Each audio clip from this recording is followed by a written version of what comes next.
Are now live. Hi, everyone. My name is Ivan, and I'm building a mining DAO, which is a protocol for separating block producers and block validators. So that would be either miners or stakers in ETH 2.0. And I decided to be a little edgy and call this talk, So You Want to Build a Pool for Reorgs. In reality, I'm going to give a bit of an overview of the mining ecosystem and give some of the arguments why somewhat similar to what Sunil was saying, I would say the threat has been somewhat overblown, and there's several kind of degrees of protection that help us there. Okay, so as far as the kind of high-level agenda, yes, we're going to do a quick overview of the mining ecosystem, outline how mining pools work, and sort of what are the key elements that they have. And then we're going to discuss reorg game theory and the interests of stakeholders. And then why, if you're trying to do like a reorg pool, as it made rounds on Twitter a couple weeks ago, you're not actually going to make it. So in reality, when it's sort of, you're actually kind of building these pools, you'd actually be helping the ecosystem, not vice versa. But we'll get to that. So, okay, what makes a mining pool? Mining pools are, as people, as most people I assume know by now, are mining blocks and kind of responsible for all the consensus on Ethereum, and they essentially consist of three big components that are bundled together. First, they need to produce blocks, and so that is a purely technical challenge. They optimize their software for that. They need high fee blocks, and so that for that they tend to develop like proprietary mempools to get all the transactions early, and then they need good kind of peer-to-peer connectivity, low latency, to have low uncle rates, because the higher your uncle rates, the more you're losing frame miners. The second thing they do is they administer hash rate, so they pull everyone together, keep track of shares in the accounting, try to fight pool hopping, and then obviously it's a bit of a DevOps business where you need to maintain high uptime. And then the third is they need to keep miners' trust, because I think like in a lot of the podcasts and a lot of the talks, people just use miners and pools interchangeably. And sort of people who are familiar with the ecosystem understand that it's kind of a mistake, because there's definitely kind of a separation of interests between miners and the pools that serve them. So one is the pools need to keep the trust of miners and make sure the miners trust them not to like steal MEV or steal part of the fees or mismanage the accounting. And then obviously pools need to avoid harming Ethereum, because miners are involved pretty actively, and so kind of breaking the ASICs would not work for miners. And so again, there's these three things that are bundled together, and I think now we're kind of seeing the great unbundling all at the same time. On the first part, which is block production, Flashbots is partially separating that out, where kind of the MEV bundles produce better blocks than just high fee transactions. A mining DAO goes like a little deeper than that, and then kind of outsources the full block production, and then Bloxroute sort of unbundles both the latency, so kind of receiving the blocks fast, transaction fees, and the MEV through like their MEV relay. And then hash rate administration is getting unbundled through Alchemia, which is working on like hash rate derivatives and administering those. And a while ago, there was an initiative called Smart Pool, where the PPLNS calculations would be done on chain. And then finally, miner trust is getting unbundled through a few elements. There's tokens that pay out to pools, but not to miners. And so that sort of puts the interests at odds a little bit further. And then mining DAO and Flex Pool are like launching kind of separate pools. And so it's kind of an A/B test of like how much you want sort of, low fees versus like technological investment versus just the stability of an existing pool. And finally, solo mining is the option that's kind of becoming increasingly available with like Bloxroute making it available to individual miners. And so even though I gave kind of these three things, in reality, it's all about trust all along. Kind of the third part is by far the most important. There's a lot of issues in mining, and I'm not going to go over all of them in detail. I think they were somewhat less under the spotlight even like a few months ago, but now everybody understands kind of the block debate, the EIP 1559 debate, the MEV debate, and so on. And so in reality, pools really need to maintain their reputation. And so I'm giving this example of like an Ethermine tweet. Ethermine is known to be kind of on the more technically aggressive side, and they kind of build their own bots, fight salmonellas and so on. And so kind of they're coming out and saying they're not going to do reorgs. Okay, but with that in mind, I do want to give a quick overview of what it means to build a pool on the technical side.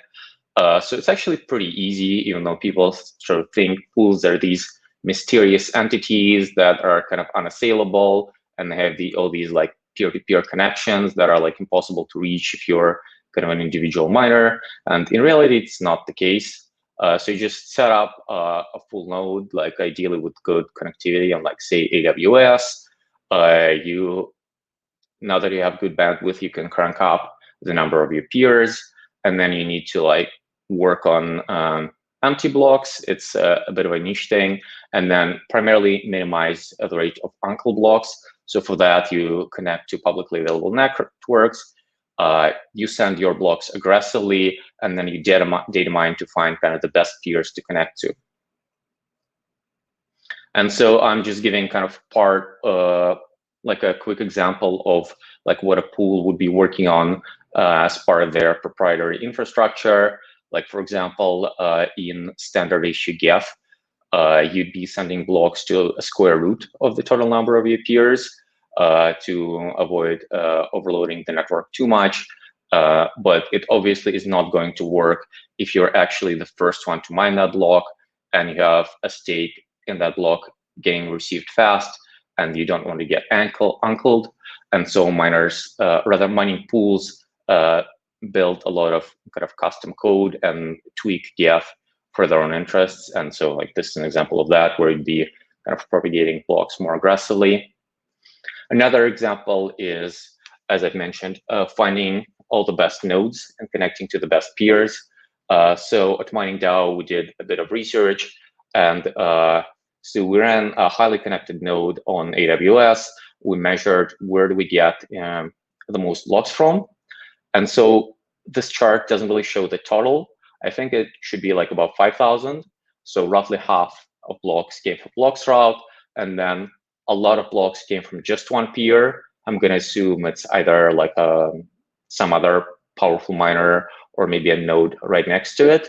And then essentially from that point on, it's a power law where 10th peer is a lot less helpful than the first peer, and then the 50th peer is kind of exponentially less helpful. So yeah, it definitely pays to kind of connect to powerful nodes, because they would also forward your blocks to other nodes, and kind of that connectivity works well. And so, okay, we've sort of discussed what it takes to build a pool, and like, okay, what happens with reorgs? What happens if like somebody builds this? Is it going to be a war of all against all? Well, if you've listened to the previous talks, I think you kind of already know that it's not really going to happen.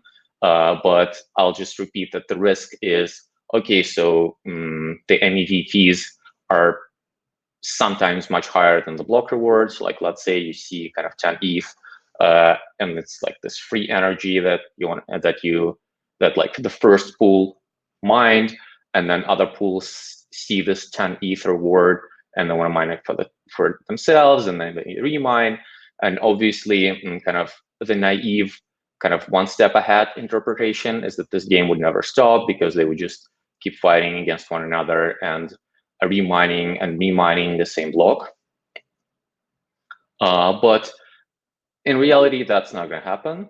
And so, few things to mention there. So first off, an interesting observation here is that we shouldn't worry as much about pool specialization. I think kind of part of like the reason Flashbots is doing what they're doing is I think they're worried a lot on a minor pools specializing in extracting MEV and then kind of becoming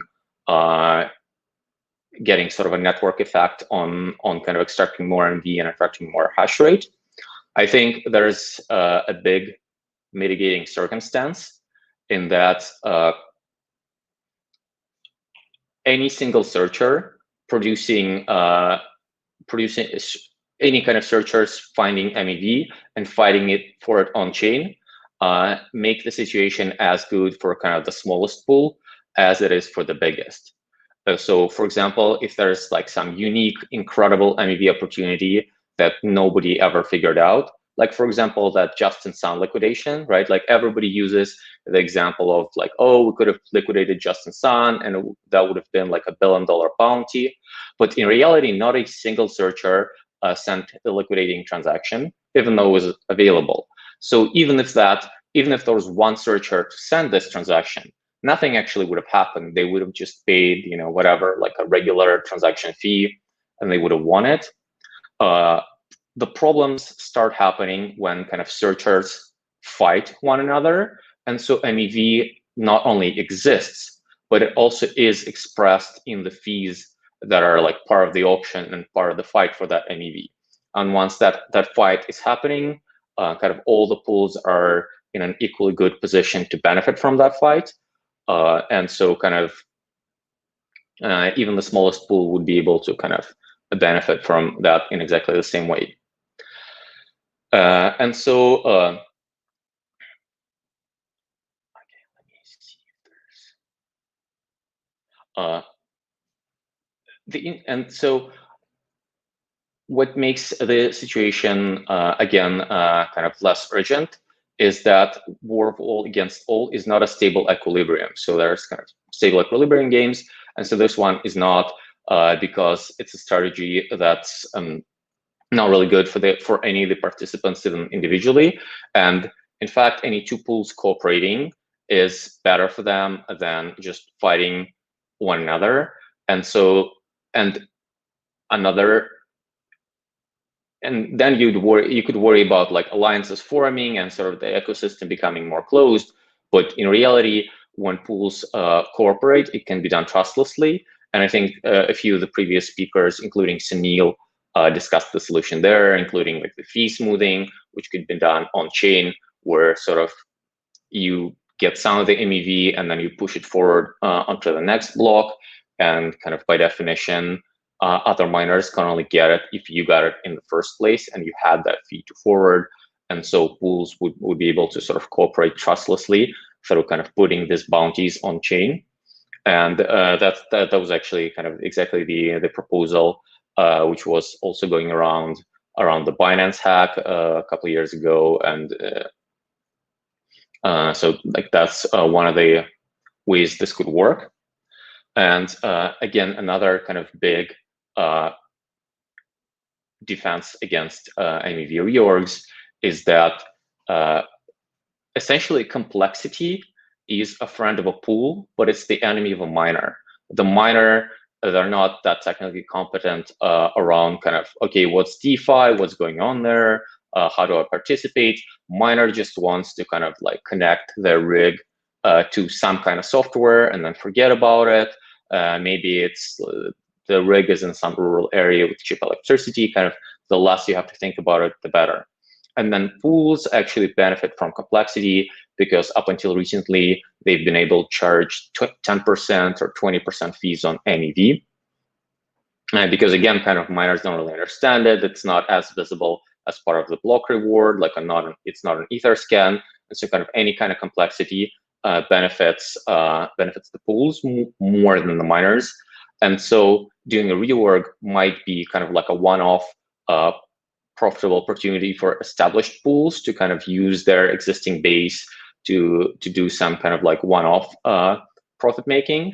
But a pool focused on reorgs would not be attractive to miners.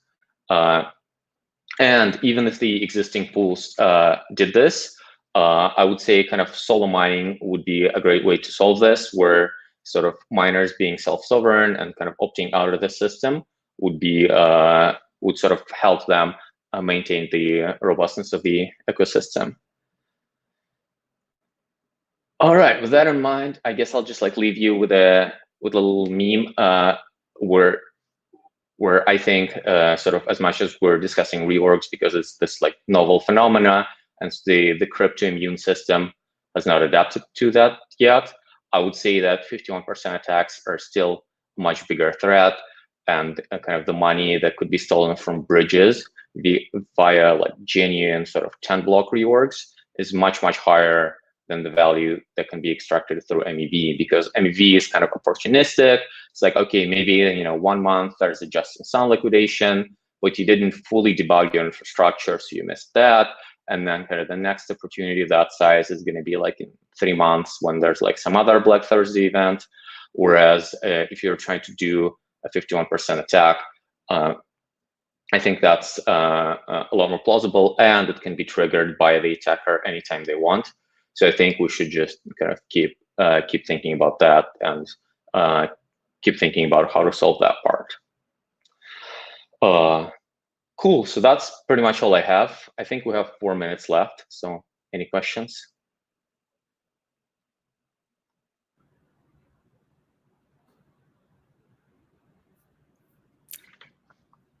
Cool. So for questions, would it be okay for people to ask in the chat?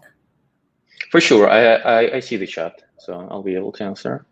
Okay, perfect. Yeah, thank you so much for this talk. It was great. We're going to transition to the next session now. Sounds good. Thank you.